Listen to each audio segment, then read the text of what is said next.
I've been playing a lot of Elden Ring recently, which generally means I see the screen quite a bit. But when I'm not getting good, I like to spend my time in the hellscape known as Caelid, a land which has been infested by a blight known as the Scarlet Rot. This features quite heavily within the game and immediately reminded me of my old friend Nurgle, just in this deep crimson rather than the lurid greens we all know and love. Elden Ring, like other Souls games, has a wonderfully grimdark setting, and so is great for sourcing Warhammer kitbash ideas, and one particular place that I found my inspiration was in the Clean Rot Knight. These knights, while clad in gleaming golden armour, are still infected and will eventually succumb to the rot that resides within their flesh, and it's this detail that I will be focusing on in this conversion. When I thought of gleaming golden armour in the context of 40k, I immediately thought of the Custodes, and I just love the idea of combining the corrupted flesh of Nurgle with the pristine and decorated armour of the Emperor's finest protectors. And thus, the Custodes were born. I'll be giving this build 3 dead animal bits out of 5. There aren't too many extra parts required, but there is a little sculpting involved. I began this unholy combination by first removing all the parts required to construct an Alaris Custodian, one of the Custodes Terminators. Once removed, I then cleaned the parts of any sprue tabs and mould lines. The main Nurgle parts would come from the putrid Blight King's kit, specifically the huge distended stomachs. Most of the torsos in that set contain multiple options for their stomachs. This means it's quite easy to use these extra torsos while still having enough components to build a full unit of Blight Kings. I selected one of these stomachs and once again cleaned up the part. The main task in building these miniatures was the combining of the stomach piece to the armour in a way that didn't look too tacked on. I wanted it to appear as if it was erupting out from beneath the armour, which meant that I needed to cut away a cavity for it to rest within. I approached this by first using a combination of my saw and clippers on the front part of the torso in order to remove the armour that sat below the collar. I opted to keep a little more of the armour than would probably be necessary, as this would allow me to cut it back as and where I needed. This left me with 2 halves, the collar and the rest of the legs. Armed with my saw and clippers once again, I then set about removing the midsection from the legs, focusing my cut just above the top edge of the belt. This left me with a pair of legs and shoulders of the Custodes, without their stomach area.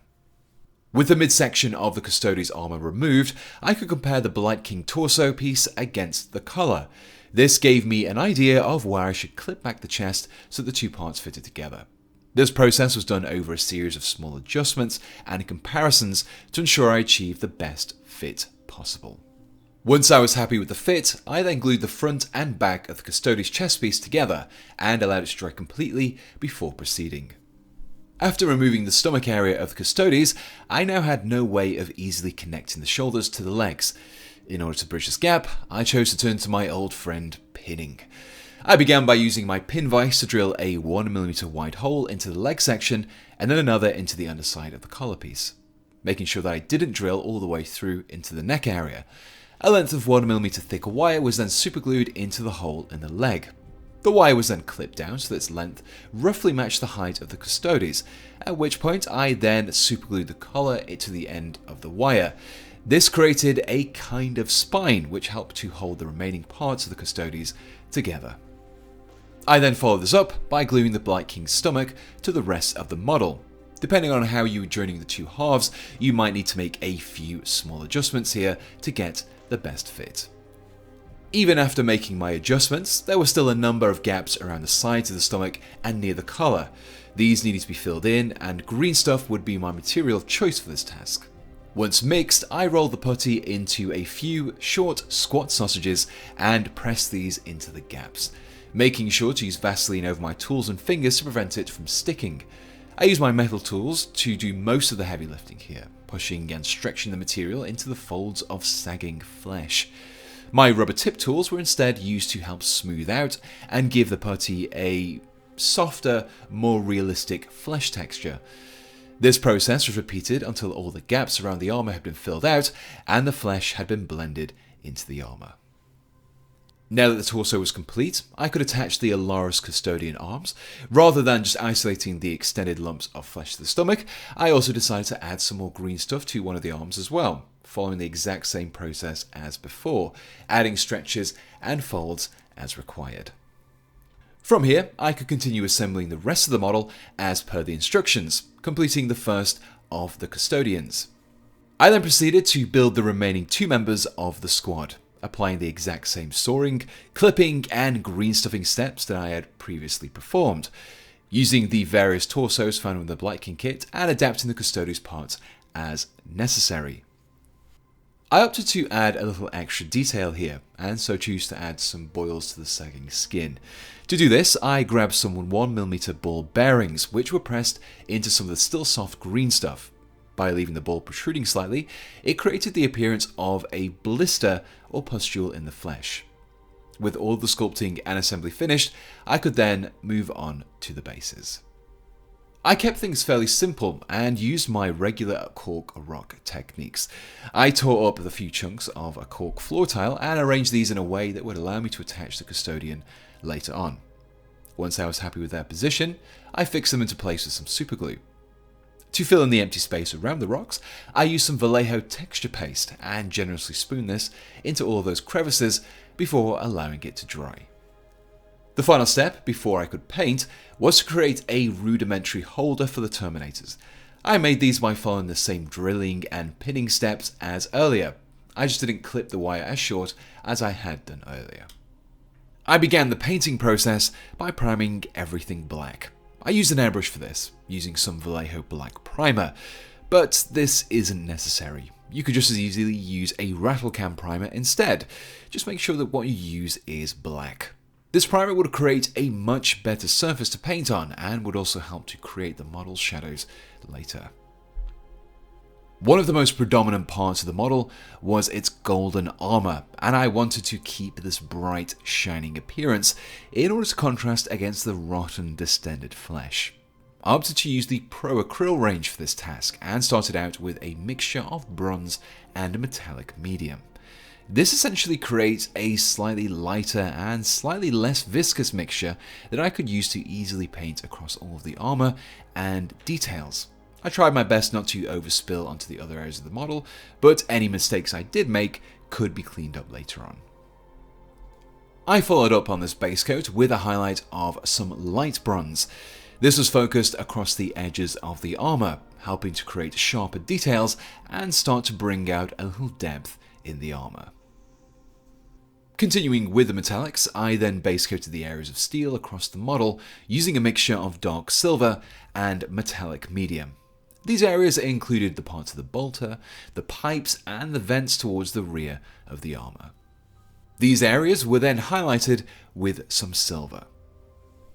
The final metallic to tackle were the brass bolter casings, which were painted with copper. Following this step, I then changed my paint water to prevent any cross-contamination into my other paints. I would next turn my brush to the cloth areas of the model, and to create a deep, rich red, I began by mixing up equal parts dark purple and burnt red. I mixed in a little water to help it to better flow across the surface of the model too. I covered the cloak, epaulets, and top knot using this deep red mixture until I had a good, solid starting colour.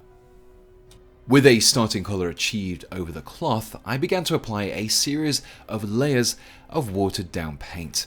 I began with burnt red and focused this across the raised folds in some of the cloth, leaving the deeper folds as the darker mixture. By watering down the layers and applying several coats, allowing the paint to dry between each application, I created smooth gradients from the darker recesses to the lighter folds. This glazing technique was then followed up with some of the brighter, bold Pyrrole Red. I covered a finer area than before, but still applied several layers in order to build up that gradual gradient. To finish off the fabric, I applied a very thin vertical line of tan flesh. This emanated from the hem of the cloak along the raised folds in the fabric to create a brighter point, resulting in a sharper look to the fold. With the red areas completed, I could start to work on edge highlighting the areas that would remain black. These areas included the halberd and the joints in the armor. I applied a fine line of dark neutral grey to just the edges of these parts. Using the same dark neutral grey as before, I then mix in a little pale yellow to lighten the tone, but to retain a warmish hue.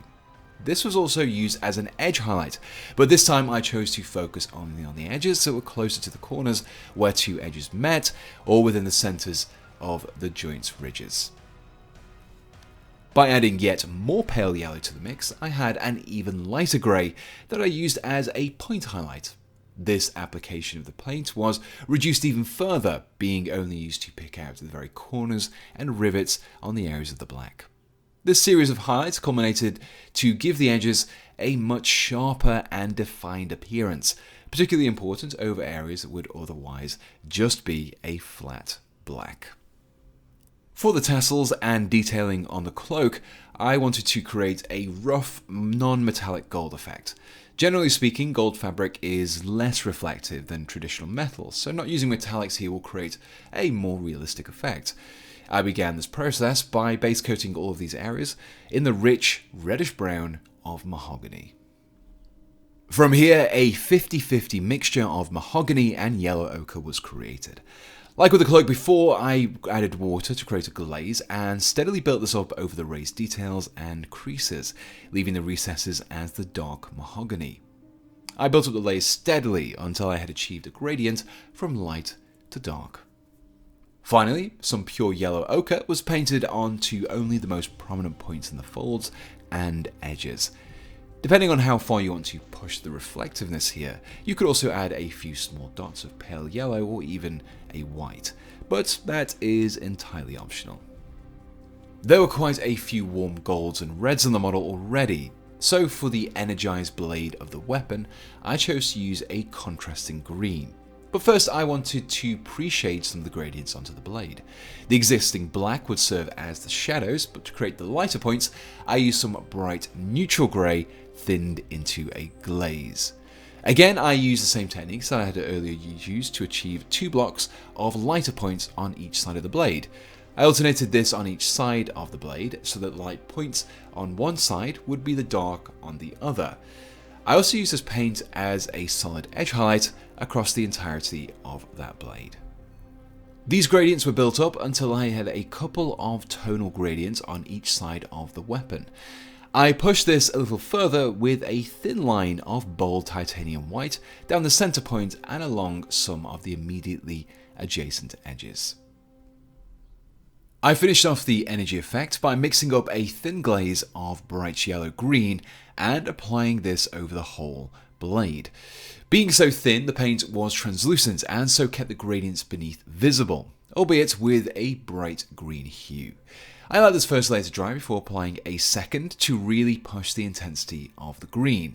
The result was that of that bright green to dark green gradients.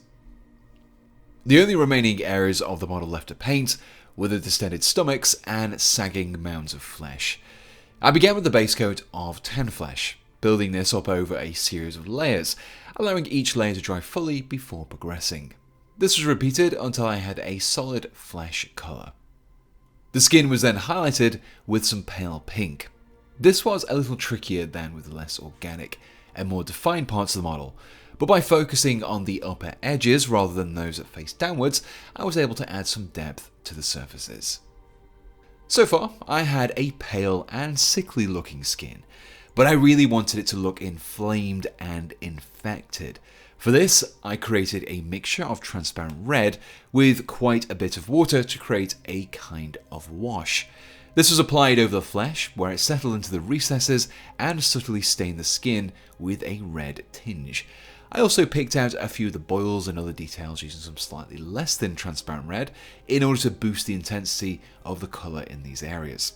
The result was something that looked quite different from the usual green tones associated with Nurgle, but still gave the skin a raw and unhealthy pallor. Once dried, I felt that the wash had softened a few of the details a little, so in order to bring these back, I applied a second highlight of pale pink. Moving away from the rest of the model for a bit, I began to work on the base. Both to quickly paint and to get the most out of the texture, I employed a dry brushing technique. I dipped one of my larger dry brushes into some dark camo green and worked the paint evenly through the bristles by wiping them onto my glass palette. From here, I could then perform a series of quick strokes across the rocky base, which left the paint only on the surfaces and edges, but left the deepest recesses as black. This was followed up by another dry brush of dark warm grey. By applying the grey over a dark green, I prevented the rocks from looking too flat and gave them a slightly mossy appearance. I finished off the rocks with a lighter dry brush of bright warm grey. This was focused mainly on the edges of the rocks to make them look sharper and more prominent. The final step in painting these Adeptus Custodes was to give them an oil wash, but first I needed to protect the paint that I'd already laid down. This was done with an all-over gloss varnish. Again, I used some Vallejo gloss varnish through an airbrush, but your regular old rattle can would be perfect for this too. This would not only protect the paint, but it would also give the surfaces a smooth texture and allow the oil wash to flow more easily across the surfaces and into the recesses where I wanted it to pool. I created my oil wash by mixing some black and burnt umber oil paints into some odorless thinners. You can use pre-made oil washes for this, but I find making your own is cheaper and allows you control to the desired tone and intensity. Once mixed, I then applied this over the entirety of each of the Custodes and their bases. The low viscosity of the wash combined with the gloss varnish meant that it pulled into the recesses. Here it would dry to create the appearance of shading and add just a hint of griminess to the model. After giving the wash a chance to dry overnight, I cleaned up the base rim with some black paint, before removing the remaining glossiness with an all-over varnish of matte varnish. I then finished things off by shortening the wire holders and gluing them into holes drilled through the bases, firmly holding them into place. And with that, I was left with these.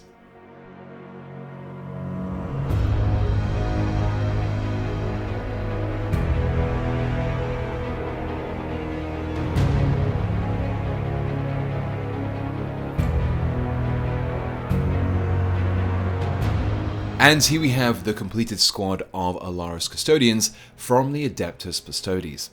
With this project, I set out to create something that was a different take on the traditional Nurgle appearance, while still being recognisable as being of the Lord of Plagues.